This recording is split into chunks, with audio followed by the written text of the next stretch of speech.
with his last name, which immediately, whether you realize it or not, distances you from him. As soon as, like, he says, "My name is Draco Malfoy," and, like, a line later, it says Ron laughs under his breath, and Malfoy looks at him. Not even a split second later, we're already calling him Malfoy. And so, whether you realize it or not, you already subconsciously know this kid is not our friend. Right. And he will not be. He's on the last name basis, which in the guy world, I feel is like a thing. Oh, yeah. Ron laughs at Malfoy's name, and Malfoy fires back and starts laughing at Ron's family. Like, it's definitely one for one. He's not going to let it go unchecked. And he's, like, trying to get Harry to see the light, man. Like, you don't want to hang out with these people. These people are going to lead you down a no-good path, and they can't afford all the kids they have. And he just fucking blows. Right. He's taking the cheap shots because he knows that he can land them. And it almost comes to blows. Like, they get pissed off at each other. Ron actually gets some balls, and he's like, dude, you're out of here. And Malfoy, he's like, we don't want to leave yet. We ate all of our shit. You still have some. So his buddy, Goyle, starts grabbing for the candy, and fucking Scabbers the rat bites him. That's what your rat's for. Now I understand. I wouldn't see a rat as a self-defense pet, Like, fucking get him. But there it is. Bite ya. And it sinks in pretty good, because it says, like, it was hanging from his finger. So when it bit him, it bit him. That thing latched on. Yeah. You're like, not my Weasley.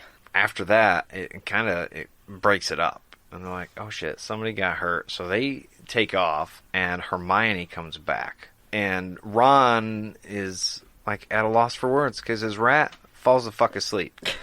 He woke up for that, like, 10-second attack, and then called it good. Ron says he's heard of his family, and they came back to our side after who disappeared, he says. They don't quite believe that they were there under any other circumstances other than they wanted to be. Which makes sense, because just a bit ago when Malfoy was in the room, he actually makes a comment about Harry's parents, and how if he doesn't watch it, he'll go the same way as his parents, which is, I feel like, a really fucked up thing to say in, the world that they live in. Especially as a kid. Right. Knowing that much information about it. I mean, right. This is an 11-year-old basically making a death threat. Yeah, that's an open threat for sure. Well, you get expelled for that now. And kind of aligning himself like the Hitler of their world, being like, yeah, when Hitler killed your parents? That could happen to you too if you don't watch it. Pretty fucked up thing to say as an 11-year-old and have everyone be like, okay, he's a bully. Pretty sure sociopath. Yeah, I think it's a little more serious than that, guys. So maybe keep an eye on that one. Ron realizes that Hermione is standing there. He's like, can we help you? And she gets all bossy again and tells them they better hurry the fuck up and get their robes on, because they're nearly there. Because she took it upon herself to go ask the conductor how much longer. And she asks them, you haven't been fighting, have you? Because you'll be in trouble before we even get there. Like it's any of her goddamn business. She already has that nosy, bossy, know-it-all, in everybody's business kind of vibe going on, and I'm sensing a trend here with that. And then Ron's like, Scabbers been fighting, not us, scowling at her. Would you mind leaving while we change? She left the car to find out how long it was going to be. She did all that running around for him, comes back to the car, and he's like, yeah, well, get the hell out of here so we can do it then. Just kicks her right the fuck back out. Ron is not crazy about this girl right off the bat, and it kind of makes that clear. It's not like he dislikes her, but he's just like, oh. He's annoyed with her immediately. I thought that was kind of funny. Because Harry's indifferent. She's just trying to help out, And she says she only came in there because people are behaving very childishly, racing up and down the corridors.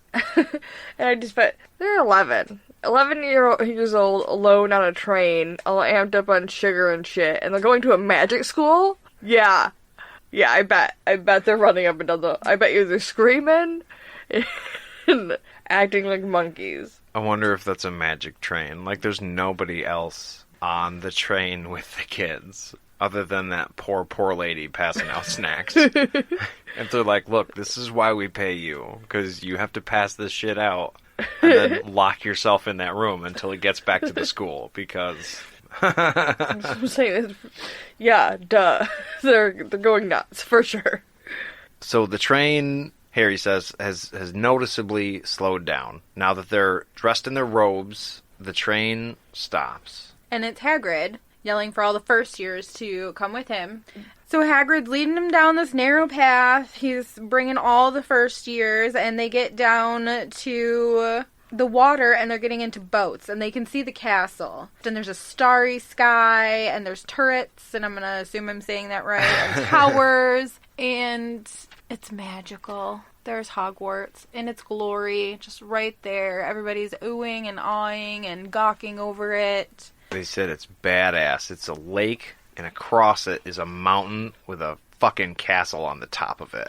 It's a freaking castle. You're in a castle. I don't care if I'm a witch. I'm also a princess, damn it. I'm in a castle. I mean, they say Hogwarts is a school, so you don't really associate school with castle. But when they get there, it's a castle. And it doesn't say, like, I mean, obviously it says Harry is impressed. Harry is like, whoa. But all of the kids are like that. It just floors everybody. So this place is immense. It's amazing just to look at. I thought that was cool. Yeah, no, it is.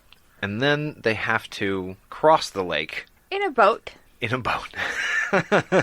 The chaos that has to happen, Hagrid is in charge of it. First year kids, they're all 11. And he's got to get all of these kids in boats and across a lake. That's his responsibility. Yeah, but I don't think I'd mess around with Hagrid. No, but like a bunch of 11-year-olds hopping in boats and crossing a lake.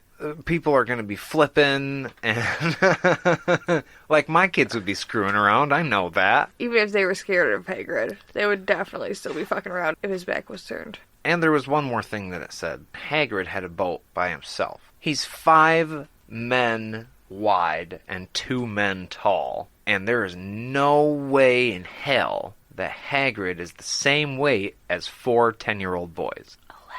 11, you're right. As 4 11-year-old boys. I'm a big guy. I'm probably 2 or 3. So Hagrid is easily 4, but he is cool to have a boat all by himself. What the hell? Magic! Maybe giants aren't quite as dense as the rest of us, and he's surprisingly lightweight. I do think it would creep me out to climb into a boat with 3 other children and have nobody steering it and just go across a really large lake in the dark. I personally would not dig that. I think maybe Harry had a little line in when this was going on, because he's been in a boat with Hagrid before. So Hagrid tells all the kids, all right, get in your boat, and we're going to go across the lake. And Harry, and it doesn't say it, and I'm kind of bummed out that it doesn't say anything about it, but wouldn't he be like, haha, yeah, done this before. I know what's going on now. Get in the fucking boat, and it's going to propel itself across the water. Which, I don't know, it says they all take off at the same time. So I don't know if that implies they're magically propelled across the water, or if 4 11-year-olds are trying to row themselves across this lake. No, Hagrid does say everyone in, and then he shouts forward. It's magic. So my understanding of it was that magically he said forward, and then all the boats go gently along the lake. They're just cruising. So they all leave at exactly the same time then. Yeah, they pretty much just like you said, magically propelled. So everybody Yes. just gets in and just hangs on for the ride. It says, and the fleet of little boats moved off all at once, gliding across the lake. So yes, magically the boats have crossed the lake. See, and Neville gets in their boat with them, and I don't know. Hey Neville, I wish people talked to you more. That's all I got to say about that. You got a soft spot for Neville there? A little bit. I just feel like our heroes are kind of assholes. A little bit. I get you. I get you. They started this to get, like, this is the time when you would form these bonds, right? Right. Harry and Ron just did this. They've now seen this kid more than any other kid today. And they really don't talk to him a whole lot. They're like, round face, teary. You lost your fucking toad. Nobody cares. That's all. I just feel a little bad for him because nobody's really trying to be his friend.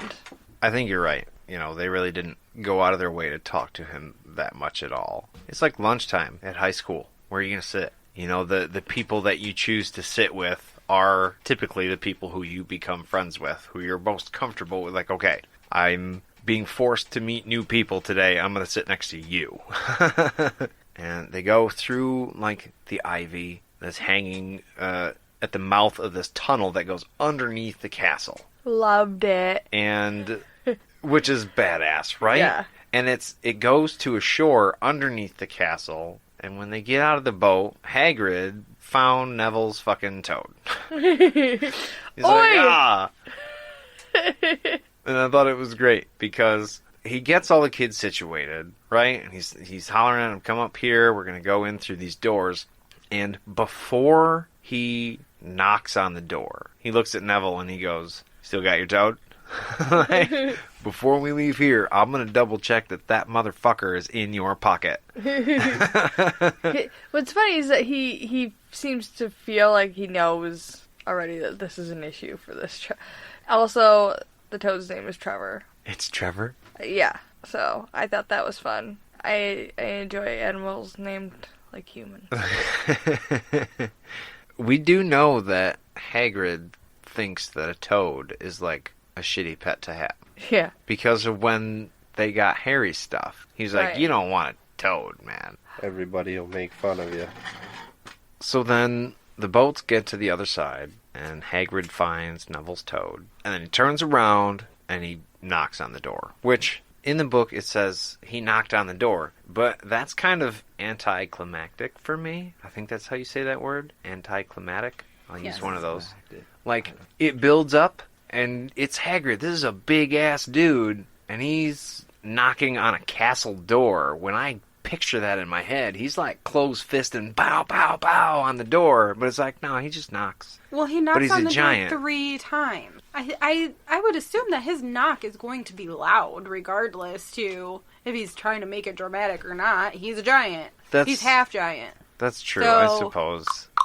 It's not. It's like. And his hands are as big as trash can lids. So, yeah, even if he, like, knuckle wrapped it, I'm sure it would be loud. That's a good point. He is fucking huge. And he doesn't want to scare the ickle firsties.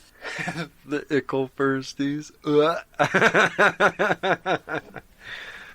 But yeah, that's it. Now they're at Hogwarts, man. Game on. Harry's out of the Dursleys' company. He's got the makings of a friend, and he's got an in with Hagrid. And there's a girl. I mean, one they hate, but whatever. Right. Well, all girls are annoying at that age. At 11, you would say hate, but you wouldn't mean it. I mean, yeah. I mean, I tell my kids all the time, we don't say that, but we probably do. No, I'm just saying you wouldn't mean it, but you're an asshole. You're saying it, You yeah. would say it. My kids are assholes. Even if I tell them not to be, they're assholes. Let them out of the room. That's true. They're really sweet in front of everyone, though. That's what matters. Yep. Well, guys, I loved this chapter. I can't wait for the next one. Yeah, I'm actually super excited for the next chapter. It's the sorting hat! Thanks for listening. Yeah. Sorry. A little premature there, pal. Great way to end this. Alright. We will see you next time. See you guys. Bye. Thanks for listening.